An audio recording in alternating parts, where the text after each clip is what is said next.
નમસ્કાર દર્શક મિત્રો, શિનોર સમાચારમાં આપનું સ્વાગત છે। હું છું મેઘા અગ્રવાલ અને જોઈએ આજના સમાચાર।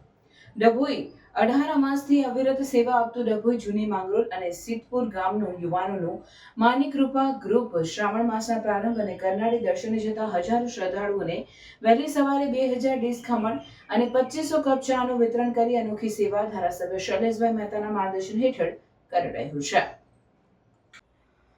Dabhoi statue of unity road ઉપર સિદ્ધપુર ગામ નજીક રોડ ઉપર છેલ્લા 18 અમાસથી કરનાળી કુબેર ભંડારી મહાદેવ દર્શન જતા હજારો ભક્તોને ચા નાસ્તાનું વિતરણ કરી ડભોઈ જૂની માંગરોળ અને સિદ્ધપુર ગામના યુવકો માની કૃપા ગ્રુપ થકી ધારાસભ્ય શૈલેષભાઈ મહેતાના માર્ગદર્શન હેઠળ સિદ્ધપુરના પ્રિતેશ ઠાકોર ઉર્ફે પકો, સંજય ઠાકોર, જિગ્નેશ ઠાકોર, જગદીશભાઈ રોહિત સહિત યુવકોની ટીમ દ્વારા અવિરત નાસ્તો અને ચાનું દર અમાસે વિતરણ કરી સેવા પૂરી પાડી રહ્યા છે।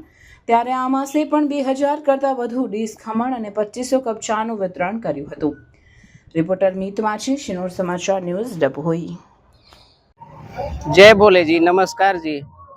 અમે અહીં 18 મહિનાથી લગભગ સંજયભાઈ, પ્રિતેશભાઈ, માંગરોળ સિદ્ધપુરના નવયુવક મંડળ બધા જ ભાઈઓ દરેક અમાસે કુબેર ભંડારી જતા દરેક ભાવિ ભક્તોને, શ્રદ્ધાળુઓને નાસ્તા ને ચાયની વ્યવસ્થા કરવામાં આવે છે અને રેગ્યુલર અમે મહિનાના અમાસના દિવસે આ કરીએ છીએ,